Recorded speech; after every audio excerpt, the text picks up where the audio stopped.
Support for Juneau Afternoon comes from Alaska Airlines Club 49. Membership information available at club49hub.com.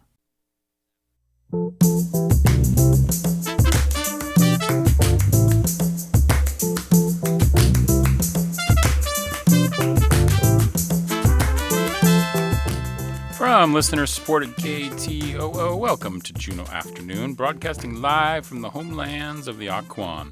It's Thursday, August 7th, 2025. I'm your host, Boston Christopher. Gunachi, Shawa, Toxignusum, Salamat. Thank you for joining the conversation. You can also join us via our live stream on YouTube at ktoo.org/JPMLive or on KTOO's Instagram and Facebook pages.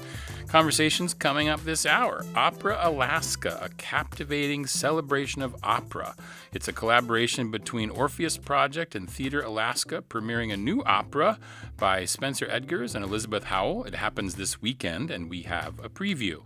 Deb and Linda from the Juneau Commission on Aging are here with details on the upcoming AARP workshop, Design for Life.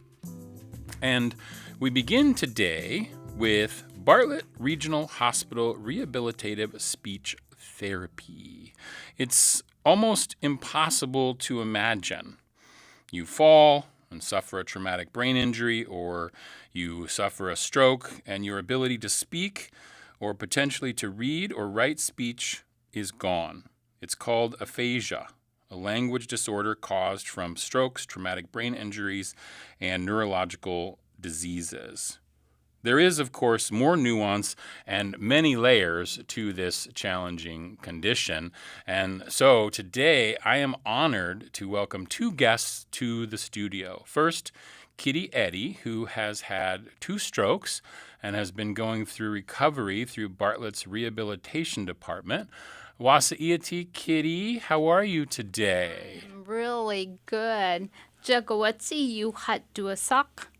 Kitty Eddy, you hat duasak. Yanyedi, I hat. I am happy and excited to be here today. It warms my heart that you're here today. Mm-hmm, absolutely. And that is the voice of Shona Osterhout, Bartlett speech therapist, who has details on a new stroke awareness group beginning soon, as well as many other details about this condition. Wasai'ati, Shona, how are you today? I'm doing well. Thanks for having us, Boston. Excellent. Appreciate it. Well, Gunchi Sha'yadi, thank you so much. It's a Yes. pleasure to have you here. Kitty, your bravery, your story, your courage to be here today is commendable, and it warms my heart. So let's start with your story. Well, just a little bit about how aphasia is a part of my life. Mm-hmm.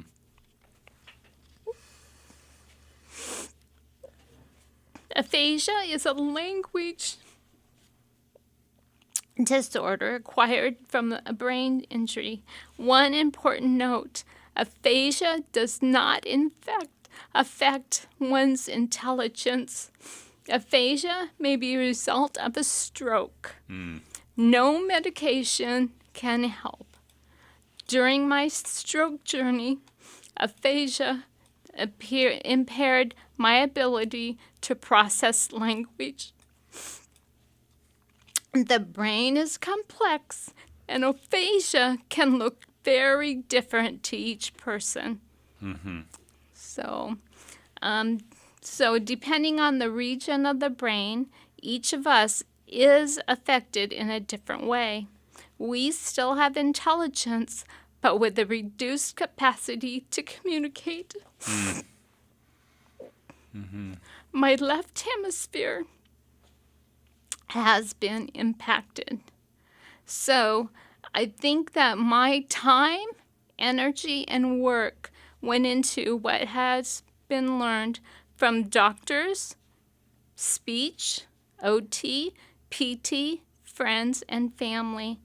Our goal is to improve my quality of life.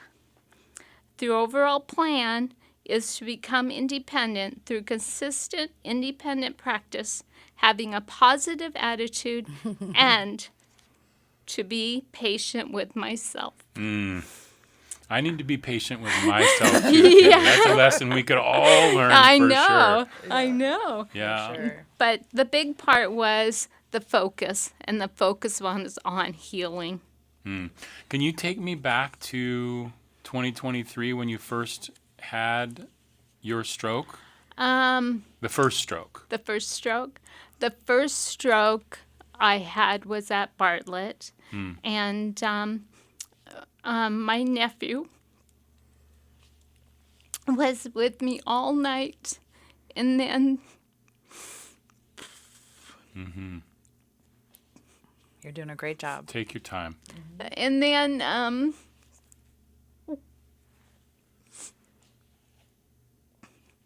I was flown to Anchorage and spent almost a month there. There was a lot of rehab at that time. A lot, yeah. There was lots of rehab, and it really showed me what I wasn't able to do. Were you able to speak at all at that point? I spoke, but it didn't make sense sometimes. I see. It was very, very leery. And I know you're saying I can't even imagine what it's like to feel sort of trapped, right? Because, like you said, it doesn't affect your intelligence or your understanding. It just affects the ability to communicate. Yes. So was that frustrating? It was, and it was really frustrating with the speech people. Well, Shona can be quite demanding. But it was just because I was not able to walk around. I was in a wheelchair, and it was really very strange to not be able to do anything. And they really worked with me, and the OT was wonderful there, and the PT was wonderful. They tried lots of things, but it was really nice to see other people that had a stroke, and they're dealing with a whole bunch of different things. And that's a wonderful thing we'll get to about the support group, which will be nice. But then, Kitty, you were sort of beginning that path to recovery, and then 6 months later or so, a second stroke? I had a second stroke, and that one really, really went to my brain and to speech. My speech and my language was really affected. Okay. Yeah. And this was in 2023? Yes, in October. Wow. Yeah. It was 6 months after the first one. Well, can I just say, like, this is 2025 and you're doing amazing. Let's just start there. Well, I think that's actually the biggest part of, why we wanted to come on is, Kitty has made such progress over time. And it's, our brain does natural recovery, but it's not all natural recovery. It takes a ton of work. It takes a ton of work. And she's put in the work. I had to put in a lot of work in all parts. Was this like a daily thing that you had to do? At the beginning, in when I was, for example, when I was in Anchorage, it was 5 days a week. Then when I came here, it became 3 days out of the week. Okay. But tell me about the resolve that you have to have, like to keep going. And as Shona said, you worked really hard. Where does that come from in you, that resolve? I think it really comes from the fact that you want to be able to do it. You want to, you think about, getting dressed. You think about all these things that you have been involved in, that you, all of a sudden, you're not involved in anything. And it was kind of, it was interesting. I bet. So you said in terms of getting dressed, so occupational therapy was part of your recovery as well, right? Learning how to do all the other things in life. Yes. There was a lot from, so much from getting out of bed to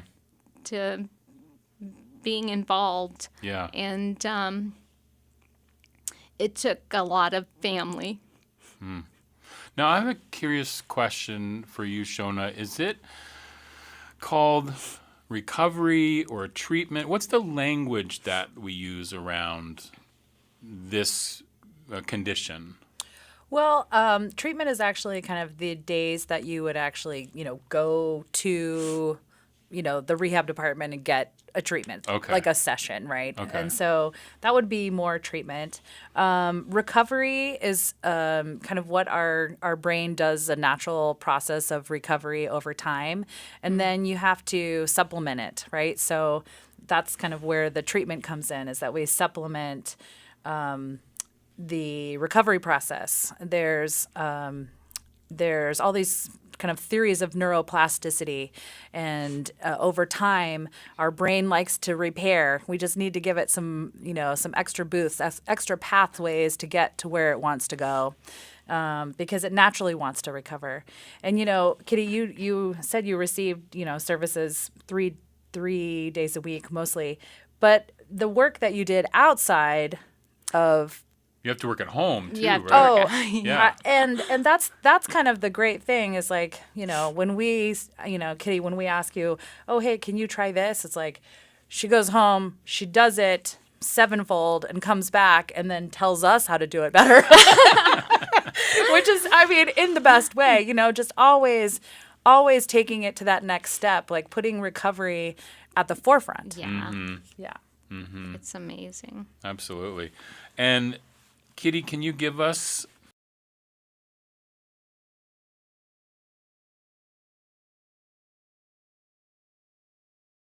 you and caregivers and those who So my recovery had been gradual and an ongoing process, but an ongoing process that my family and friends were involved in. And thinking about daily commitment, that I had to see what they're doing and then I'd have to practice. And it's different. It's amazing how much people are involved in my life. well, they love you. But it is. It's amazing how much they are involved and have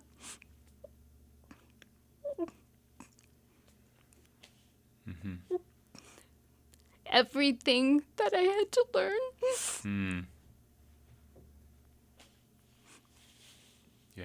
was amazing. Yeah. Yeah. Absolutely. And for example, taking a shower and dressing, they had to do that. But what about now, Kitty? And now, all the work that they have done, I can now do. That's Yeah. awesome. I know, it is incredible. Because I think it would feel, like I said, it would feel so difficult because you understand in your brain what needs to happen, but you can't do it. And that It's- must be just so frustrating. Yeah, but- it is frustrating.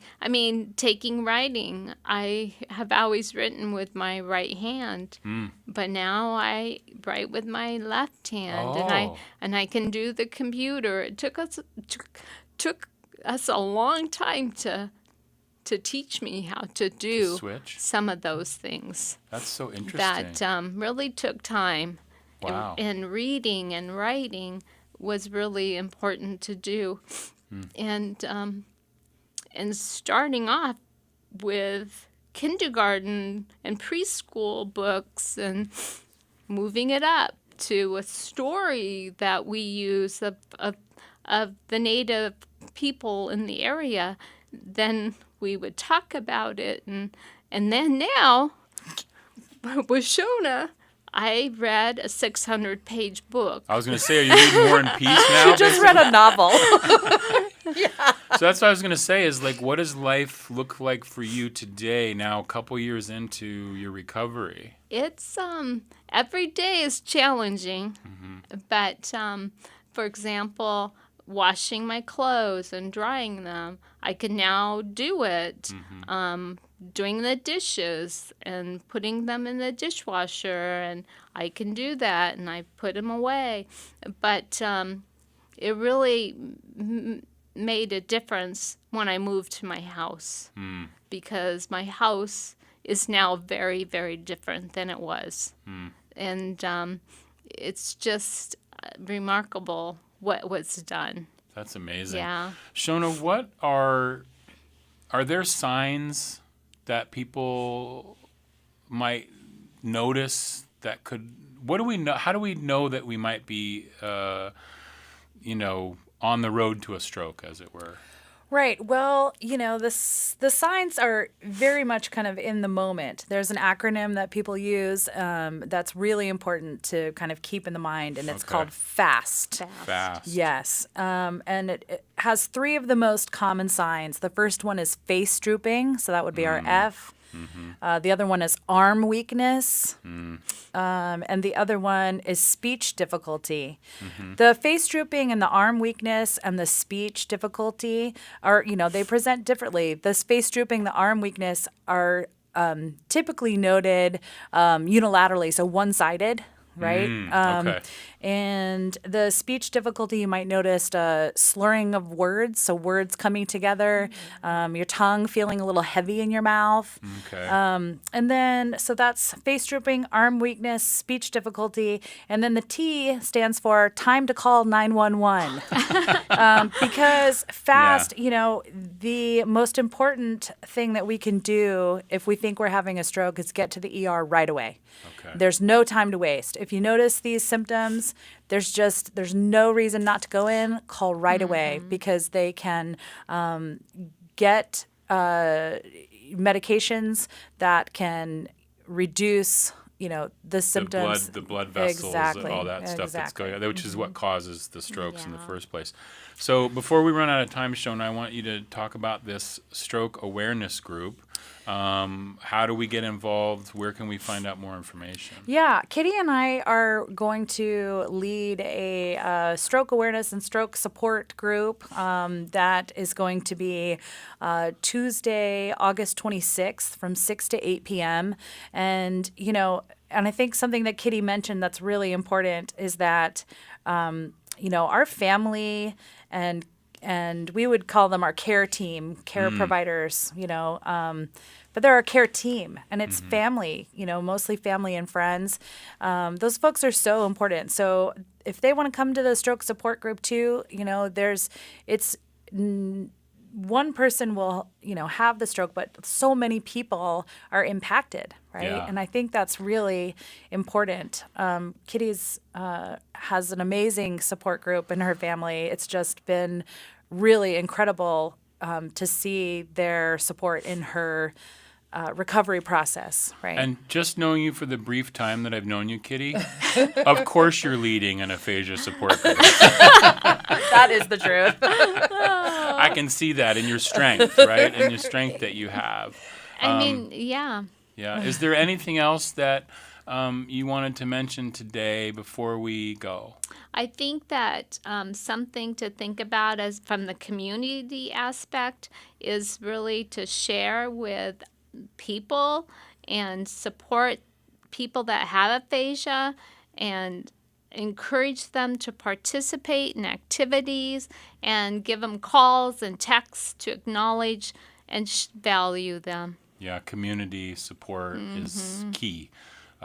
Kitty Eddy, Shona Osterhout, Bartlett Speech Therapy, Rehabilitation Services. Speech therapy is just one of the many things that the Bartlett Rehabilitation team does. Thank you so much for coming in and sharing your story. Your bravery and courage inspires me. Thank you so much. Thank you. Gwyneth Cheesh for being here today. Sheesh. Okay, up next we'll talk about Opera Alaska, but first, a savory moment.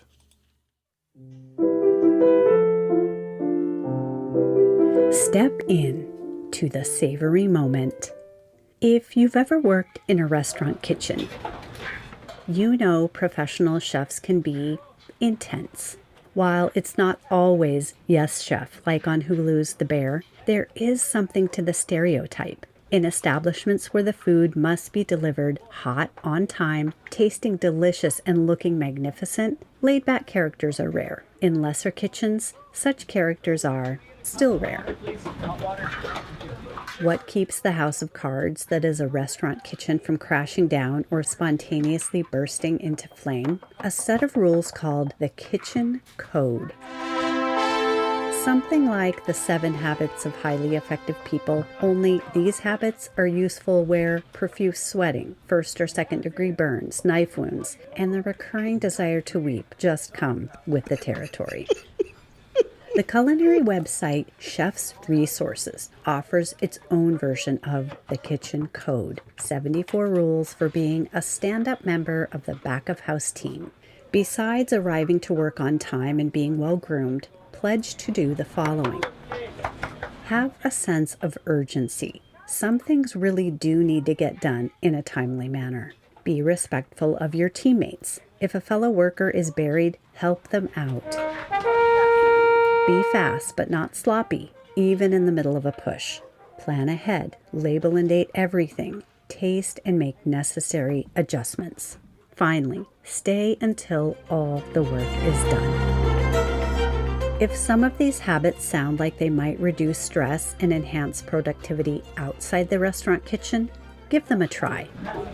Then again, does everything really need to be hot, delivered on time, delicious, and beautifully turned out? Answer that question and you'll know if restaurant work is for you. Find the recipe for family meal spaghetti featured in the Season 1 finale of The Bear at savorymoment.org. From the studios of KCAW in Sitka, Alaska, I'm Beth Short Rhodes. Whatever is on your dinner table tonight, may you savor the moment. Support for Juneau Afternoon comes from Heritage Coffee Roasting Company, providing Juneau with locally roasted coffee for over 40 years, with cafes and drive-through locations throughout Juneau. More at heritagecoffee.com. Hi, I'm Odette Edgar, and I've been a member of KTOO since the mid-1980s. I recently made a large contribution to KTOO, and here's why. KTOO is a vital part of the independent and free press in this country. KTOO reporters cover local issues, plus the station carries Alaska-wide, national, and international news. Make your donation to KTOO and support the free press when we need it the most. Thank you.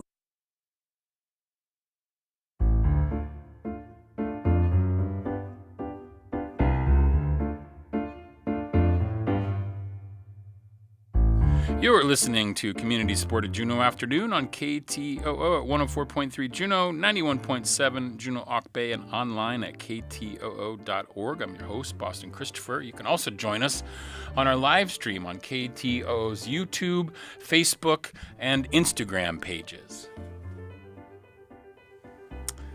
What kind of fireworks do you get when you combine the power of opera and the staging of theater? Is it like the Wonder Twin powers? Activate! Well, this weekend, local groups Orpheus Project and Theater Alaska combined their many talents into Opera Alaska, a captivating celebration of opera. It will take place this weekend only, Saturday, August 9th, and Sunday, August 10th, out at Thunder Mountain Auditorium. It's pay as you want, and it is set to be an unforgettable experience. I have 3 guests with me now to preview this event. Kelsey, Bryce, Riker, one of the performers in the show and Juneau's classiest MC, Wasa'iati Kelsey. How are you today? Hey, Boston. Glad to be here. It's good to see you again. Todd Hunt, director of the Orpheus Project, as well as a musician in the Icefield Quartet, as well as a producer on this event because Orpheus Project. Right. Okay. Yes. Wasa'iati, how are you, Todd? I'm doing great. Good. Thanks. And Spencer Edgars, welcome back to the show, composer whose world premiere opera Little Things, which has a libretto from Elizabeth Howell, and is one of the pieces on tap for this weekend. Gunneth Cheesh for being here. Wasa'iati, Spencer. Thank you for having me. Well, it's a pleasure to have you all here. Now, let's start with your opera, because you're here. Now, this is something that was this the thing that was supposed to happen before and is happening now? Yes. So Okay. this piece was initially supposed to be part of Orpheus Project's local composers. Yeah, local composers showcase. And I wrote this piece partially with support from an individual artist grant from the Juneau Arts and Humanities Council. So this was supposed to premiere in February, and it was just going to be like a concert version of it over at Kunahiti Northern Light Church. But now we get to do it on a stage with lights, with costumes, with props. And it's going to be awesome. I'm so excited. Sometimes patience pays off. Yeah. Right? Yeah. Full Sometimes. production. So Todd, Yes. as producer,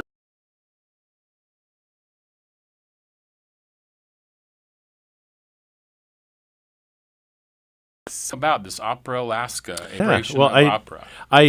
Spencer might talk a little bit more about this, but I think he approached you about doing this originally.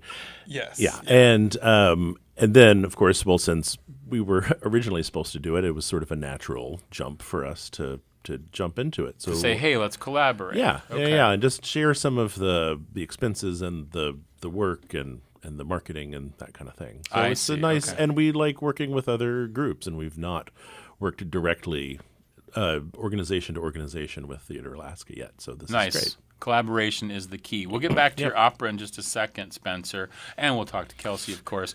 But tell us, because this isn't just the only thing because this opera, Little Things, is a short piece. Right. Yes, it's only about 15 minutes. Yeah. What else is on the docket in this captivating celebration of opera? Well, we've got a number of arias all sung by local singers, as well as something that Juneau Dance Theater is bringing as well. So they've got a piece that Anna McDowell has choreographed specifically for this event. There are 3 dancers, and they will do a thing kind of right in the middle of the program. Is it set to opera music? It is set to a piece called Medea, and there wasn't quite enough information on the YouTube link that I got. So the music that will be recorded music that I they're see. dancing Okay. to. So we don't actually just have the thing. So Okay. yeah, it sounds like opera. Sure, Okay. yeah. Yeah. I can't Fitting tell you with the exactly. theme, right? It is That's what I'm definitely saying. fitting with the theme, Yeah, which okay. is the point. Gotcha. Yeah, and so we've got singers like Sarah Redke Brown, who we know from a number of productions and such here, most recently Fledermaus. Ella Fish and Skibawati and Jalen Martin are also singing pieces on this program. Some from Carmen, from Bohème, La Bohème, Faust, and also The Old Maid and the Thief, which is a really kind of fun piece. Is written in the 30s, I believe, but it was written as a radio play. Oh. And it's like, I should mention that since I'm on the radio. Yeah, and they have done So the it radio was- plays with Theater Alaska here. Yeah, at but have you KTOO. done a radio opera? And I don't know. Maybe that's You might. Wow. So everybody is hearing this first, right Yeah, here. yeah. We are now starting talks about doing a radio a opera. radio opera. That would be so Sometime. cool. Yeah, I think sometime in that the would be next 10 awesome. years. Easy. Now, you're listening to Juneau Afternoon. We're talking about Theater Alaska and Orpheus Project's Opera Alaska, which is happening this Saturday and Sunday at Thunder Mountain Middle School Auditorium. Saturday night is at 7 p.m. Sunday is at 2 p.m. And it's pay as you want, which is awesome because Fantastic. usually opera is quite the ticket. It can be. Yes. It can be. So this is nice that it's pay as you want. You get to see some local performers like Kelsey Bryce Riker. What? Yes. So, Kelsey, what is your experience with opera? I know you have a lot of musical theater experience. Is there crossover there? Sure. Yeah. Not for me. It's not. It's not an art form that I know much about. I studied under opera singers and opera instructors as I was growing up, so like a Okay. very classical singing background. But it was not the art form that called to me, and because I stay so busy with musical theater, I have not gotten to dip my toe into this world a lot. And I think the only other time I have been even close to an opera was I think with Orpheus Project a few years ago, skating across the stage. Not actually, but, looking like I was... Yes! Is this ringing bells? It does, Yes! And it was just someone reached out and was like, you're a mover, want to skate across the stage? And I said, yes. You're and a mover and shaker. I'm a mover and shaker. I can skate across a stage. And Spence had reached out to me months ago when this project was originally supposed to happen and said, hey, I have a small speaking role in this opera, and I love to be in rooms that Spencer is in. I love Spencer's art, so I jumped at the chance and I said absolutely. And the answer is no, I don't sing in this opera. So you're not singing. I don't sing in this opera. I move, I speak, and I stand still a lot. And I'm so excited for it. Can you describe what the rehearsals have been like from your point of view? Yeah, so my first rehearsal was this week. Okay. This is really a project that had a lot of parts. The bigger project has a lot of parts that are all going to be coming together tonight and tomorrow. So kind of what Todd was saying, we haven't seen this dance piece. We don't really know what these other elements look like. So that's what happened the other night. We all met up. I heard the piece for the first time with the quintet, with Wendy Burns singing through the entire opera. And I just got to sit there and take it all in and really kind of learn what this thing was. And then the next night, we took 4 hours and we staged the entire thing. We just kind of experimented with movement and with different stagings. And Flor-de-Lino worked with, it's just 3 of us on stage in addition to the musicians. So how do we move around in that space? And especially when only one person is singing this entire thing, what does that mean for the other folks on stage? That's so cool. That was a lot of fun. I get to work with Wendy and Skiba, who I love working with already. Yeah. And we just got to play. And Flor-de-Lino directing it. He's the artistic director Yes. of Theater Alaska. So, Spence, what is this Little Things opera about? Yeah, great question. It's about 15 minutes. Yeah, it's about 15 minutes long, and it turns out you can tell a whole story in 15 minutes. Yeah, you can. So sort of the origin of this story is kind of thinking about the idea that a lot of us experience, at some point or another in our lives, when you look back on your life and you think about all the decisions you've made and you think about oh, what if I had done this? And what if I had, moved to this city? What if I had stayed in this relationship? Stuff like that. Kind of imagining what your life would look like on different paths. And so that's what this story really encapsulates, is one person kind of in her brain space imagining these different routes that her life could have taken, and then kind of coming to terms with the reality of her life. And so we get into these very in some ways exaggerated narratives that this character's life could have taken. Wow. And it's been really cool to see all the things that come along with that, with lighting and props and whatnot. So Now, you were going to stage this in February. It's now staging in August. Did you make any changes or tweaks between then and now? Not really, and it actually was not going to be staged in Oh, it was just going to be February. like a It was concert. just going to be a concert Right. version of it. So Okay. that's been so cool to just see it come to life.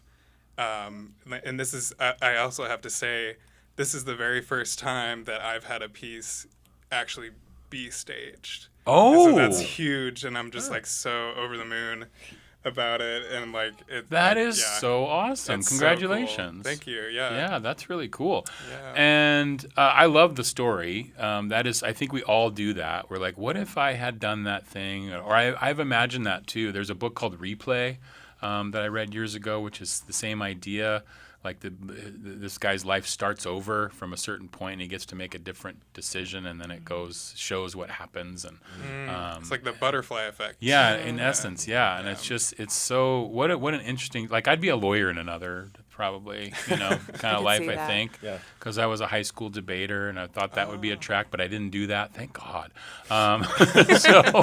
And lastly, Todd, before we got to go, I want to mention the Icefield Quartet. Yes. But did you say quintet? Did we So- add somebody? So she yes. Did she Kelsey give it was right. away? Oh, it's the big secret. Actually, no.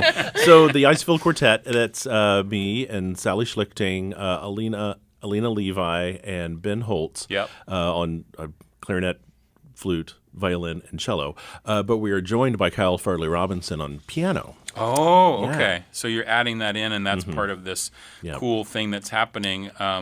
And what's next for Orpheus Project?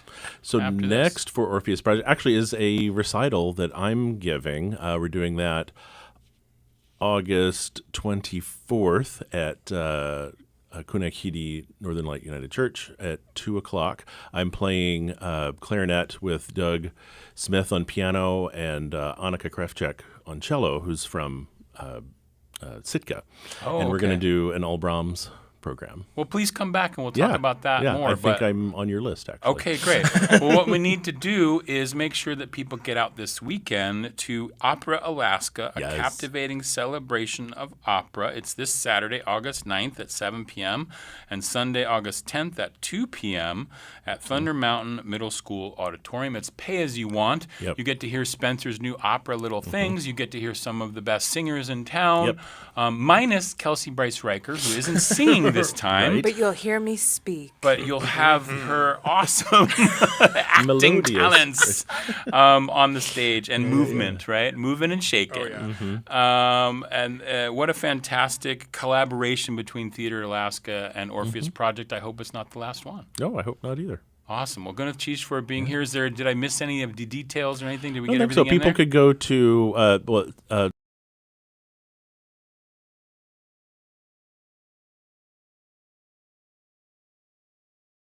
Orpheus.org. Orpheus page. Project with an ER in Theater Alaska.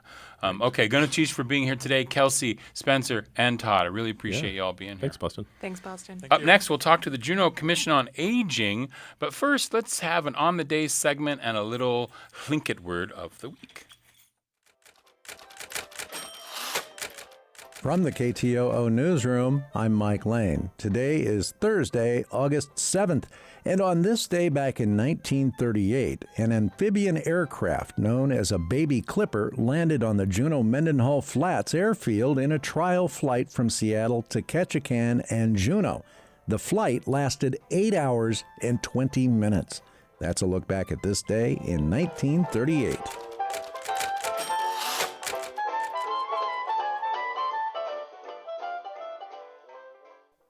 You are listening to KTOO's Tlingit Word of the Week. This week's word comes from Keishi Besikuli, and the word this week is gagun. Gagan. That means sun. And here's a sentence. Gagan is iti yikt a wiqach. The rabbit is sitting in the sun. Let's hear it again. Gagan. Sun. Gunesh Jish to Juneau Lance Twitchell, Goldbelt Heritage Foundation, and the University of Alaska Southeast for this audio. Keishi Besikuli is Kokhetan and a child of a Yenyedi man. She is from Daislin, Teslin, and grew up spending time in Teslin and around Teslin Lake. She earned a master's degree in Indigenous Languages and Linguistics from Simon Fraser University and interviewed many speakers for the Hashagun language series. She is currently translating projects for the Children of the Taku Society. Tune in next week for another Tlingit Word of the Week from KTOO. Hanson Gress, Ka eat with the shuyi, we kashuk ayitin. Jin kat ka ke jin tak anakaya ha anikak, gunnish cheese.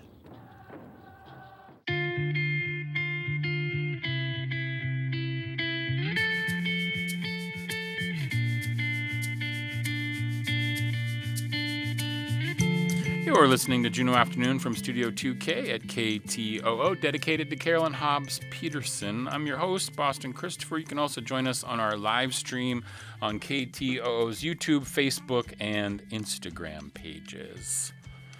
Aging, so cool, everyone is doing it. And now you can have help from AARP with an upcoming workshop, Design for Life, which explores housing for all stages of life. It's happening on Tuesday, August 26th via Zoom. You don't even have to leave your house to go to the workshop. And here from the Juneau Commission on Aging to share more about that, as well as some other stuff, is Deborah Craig and Linda Kruger. Gonna cheese, Linda. How are you today? I'm fine. I'm great. It's good to be here. Nice Boston. to see you. Thanks. And Deborah, nice to see you. Great to be here as usual, Boston. Thanks so much for hosting us. Of course. So let's start with the Design for Life, because it's so interesting, the title of the project. I'm going to put up the flyer here for those who are watching on the stream. You can learn a little bit more about exploring housing for all ages and stages of life. What does that mean, Deborah? So let's really quick reiterate who we are and what we do. Sure. The Juneau Commission on Aging is appointed by the Assembly, and we have three priorities: age-friendly community planning, wellness and recreation, and housing, looking for ways to help seniors stay in their homes and their community with age-friendly housing concepts. And so just recently, Raincoast Data released a whole bunch of data about Juneau housing in May of 2024. And the key takeaway is that Juneau continues to experience a housing crisis, but the core has shifted. And while a significant number of housing units have been built in Juneau in recent years, the rise of living alone in households has erased inventory gains. So interesting. Yeah.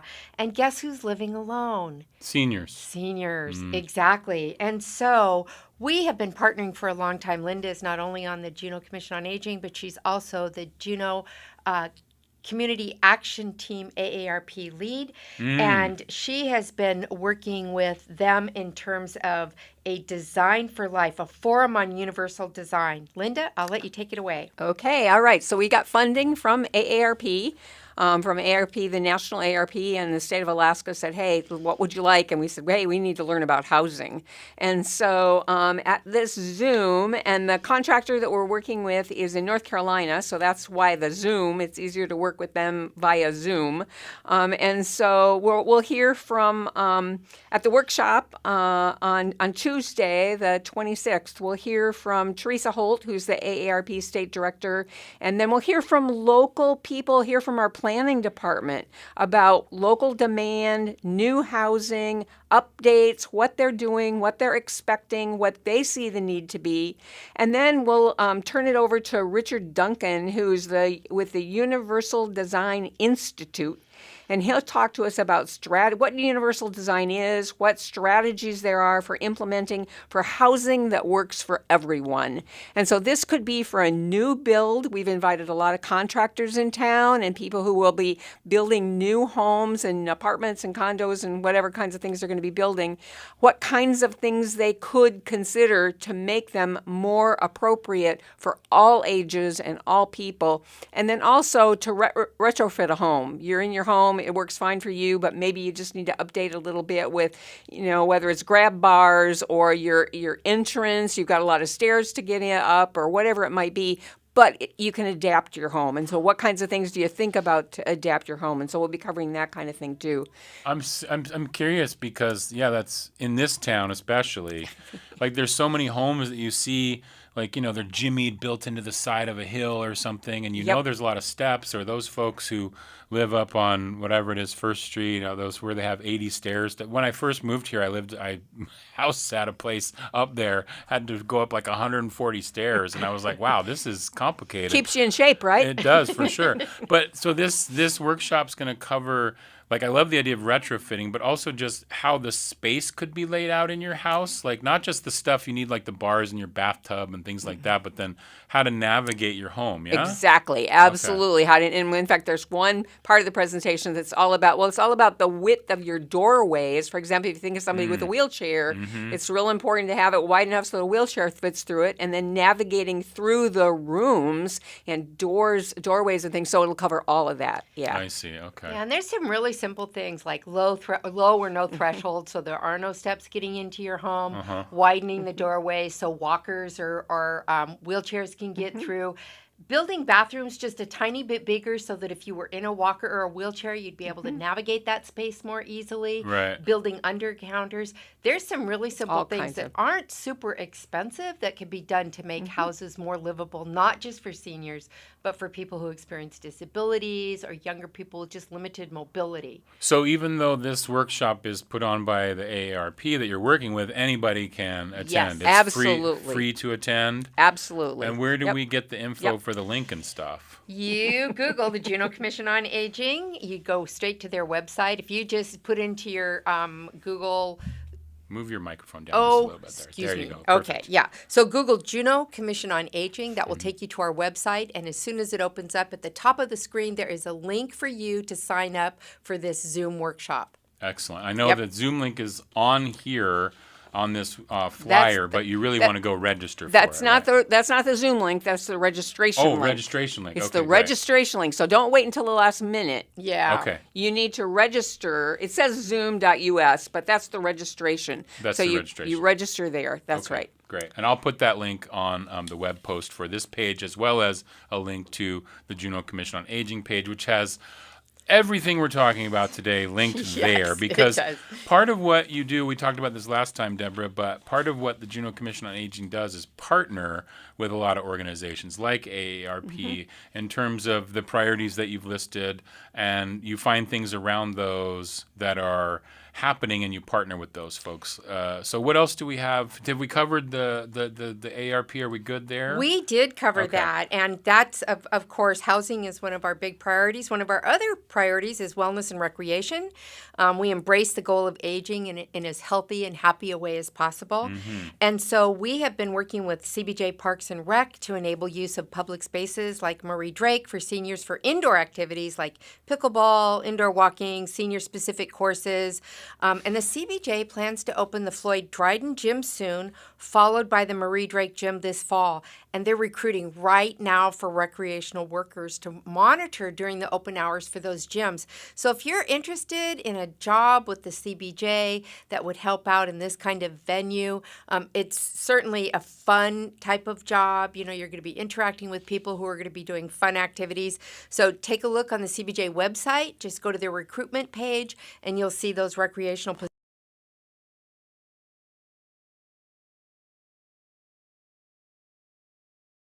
Gyms, they're going to be opening these seniors or for anybody? This is going to be for anybody, and they're starting with Floyd Dryden. This is on the plan. We're not doing this like next week.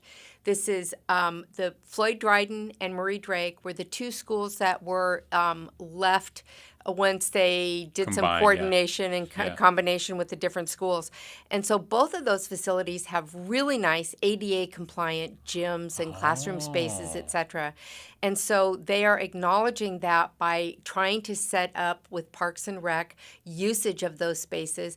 And we're just one of the people in the community, seniors and elders, who want to be able to utilize that space as well. So we're just collaborating with them as we have other organizations and trying to get people recruited for those positions, because until those positions are in place, we can't open those gyms. Excellent. Well, thank you for the clarification Yeah, on that. Okay. Linda. Yeah, I was just going to say, and as part of that, Deb's talking about collaboration and collaboration with Parks and Rec. So we have another walk to the library scheduled, and this is the third in the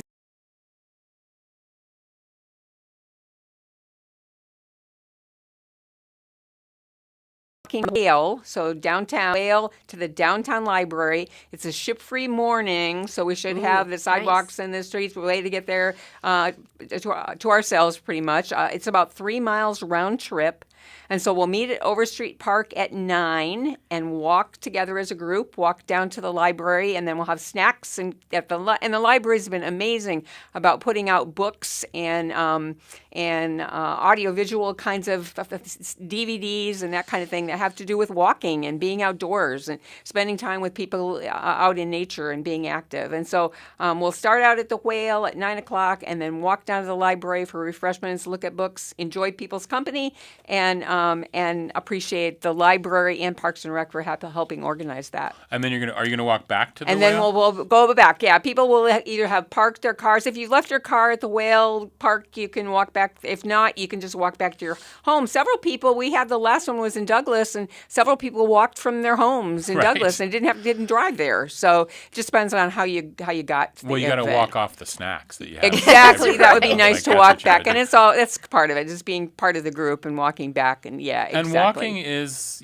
they say it's the best exercise, right? It's the simplest and the best. And we've had all ages. Both Yeah. walks that we've done so far, we've had grandmothers with babies in strollers or baby carriages. Oh, nice. And so all ages from the age that's not walking yet to grandmas and folks. So all ages are welcome. I love that. Yeah, Okay. yeah. So that's very, very fun. Great. And the last thing that I'll mention is we're having a party. A party? Yes, Social Security is turning 90. Oh. Which is a big deal for seniors like me and maybe Deb. Yeah. And so we're inviting everyone to come celebrate with us, local AARP volunteers and Juneau seniors on August 20th from 3 to 4:30 at the Douglas Library. And I haven't sent this to you yet, Boston, but I'll send you the invitation so you can post it. Please. And so we're going to celebrate 90 years of Social Security and share stories and do some trivia kinds of things and see what we remember. And of course, there'll be cake. Cake and Nice. refreshments. Okay, Yeah, it's a cake party, and- right? we love- And then you'll go for another walk. Yeah, and then you got to go for another walk. Okay, that's so good. I do want to mention, too, that in a couple of weeks, we're having somebody on the show to talk about the panel that's coming up. I think maybe you all are part of this or you know about it, but there's the panel about dealing with healthcare in this certain times where people may be losing it, and seniors might be at risk as well. So we're going to preview that, I think, in a couple Fridays from now. That workshop that's going on, or that panel presentation that's going to happen. Yeah, that's pretty crucial. Yeah. I think across the nation. Yeah. But Juneau, in Alaska in particular, has high rates of Medicaid and Medicare usage. And part of that is because we have so many seniors in our communities. Yeah. Aging is occurring across the United States. Our population is basically getting older all the time. And so having these services available is absolutely critical for everybody, but particularly in Alaska. And one of the reasons Medicaid is so important here is because it helps fund some of the rural hospitals as well. And so if you're living in a small community in rural Alaska, it becomes even more important to be able to sustain these programs so that they continue to help not just seniors, but young parents, people who experience disabilities, anyone who has medical needs. Absolutely. What else is on the docket, Deb? Is there more? Well, we have actually covered our whole docket today. That's, that's kind of awesome. surprising. I was going to say I have one more. Oh, please. The A bonus. Yeah, a bonus. The bonus so prize. the local Juneau AARP group, we call it the CAT team, the Community Action Team, is having a monthly meeting. We meet usually by Zoom, but we're having an in-person meeting on August 27th at noon at the Douglas Library. And everyone is welcome to come. We'd love to see some new faces. We plan events like these walks to the library and Social Security parties, and we try to plan. We've got a few other events up our sleeve for later in the fall and winter. And so we'd like to invite anyone who's interested in learning more about AARP, more about what we do, becoming involved, to join us on the 27th at the Douglas Library at noon. Okay, great. And to toot their horn, AARP, of course, is a national organization that has been advocating for seniors for years and continues to advocate for seniors. So we at the Juneau Commission on Aging are really, really grateful that we've had such great collaborations with AARP. Yeah, Great organization. I need to answer their mail that I get. I need to join. You do, because so- we heard that you're now eligible almost. I think I am. So let me ask you this question, since we have a couple minutes, just for funsies. Linda, what's your favorite thing about getting older? My favorite thing, I guess, is also the downside for me. It's having so many opportunities and so many things to be engaged with and work on and volunteer. This town is amazing for volunteer opportunities. And I didn't really think about, I volunteered a lot while I was still working, but I guess I didn't think about I thought about retiring would be, you sit around and don't do anything. And I told Deb, Tuesday morning, I was at the pool working out at 6 o'clock in the morning, and I didn't get home until 8 o'clock at night. And this is here in Juneau. Do you feel like you're doing more now than when you were working? I feel like I am doing, I worked hard. Great. Yeah. I worked hard when I was working, but I am doing more now than when I was working because it's such a variety of different things, different groups. Yeah. And one group doesn't know all the things I'm doing with another group, and so it's easy for somebody to say, "Oh, you can do that. You're retired." It's just You've like, got oh time. my. Everybody thinks you got time. Exactly. Right? Everybody thinks you've got time, and it's just like, oh my gosh, I already booked all that time. What about you, Deborah? What's your favorite thing? It's about time. Yeah. Because we now have more time to relax and enjoy things as well as volunteer, as well as engage in. Linda and I are both very active. I'm a skier and a hiker. I was just up Eagle Crest today. It was beautiful up there. Go walk up. Linda does half marathons and is always walking or during races and swimming and teaching swimming classes. So time. It's really fun to have the time to do all the nice things that we like to do. I it's love great. that. Yeah. That's so good. And Linda? to volunteer and support all the local volunteer in the communities. There's so much going on, Yes. Yeah. Absolutely. Linda Kruger, Deborah Craig from the Juneau Commission on Aging. Gwyneth Cheese for being here today. I really appreciate it. Thanks. Thank you Let's so have much. a little bird note. This is Bird Note.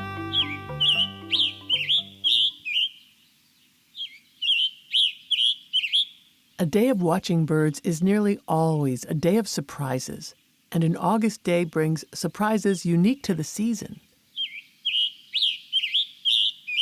You can see some songbirds in patchy, almost unrecognizable plumage, as if they were going incognito. You can see songbirds with gaps in their wings, entire feathers gone missing, and most jarring, the occasional bird with absolutely no tail. What's going on? Well, many birds, which by August have just finished the intense rigors of nesting and raising young, now undergo a complete molt. Molt is a cyclic process of feather growth. As new feathers begin to grow in, they push the old ones out. In the next few weeks, some birds will replace all of their feathers. Why do birds molt? Because feathers wear out. Songbirds, like the scarlet tanager and hooded warbler we've been hearing, birds that migrate long distances need to complete this process on a tight schedule. They need to be ready before it's time to strike out for Central America in September. So, sometimes all the tail feathers fall out at once, leaving a bird for a few weeks looking rather ungainly. For Bird Note, I'm Mary McCann.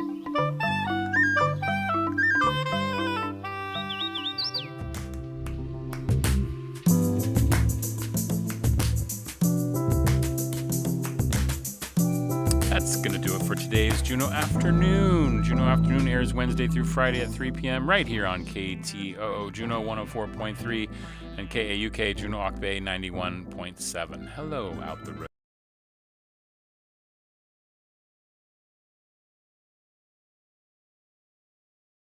You can subscribe to the podcast, suggestions, or find out how to be a guest on the show. You can also find live stream archives on KTOO's YouTube page.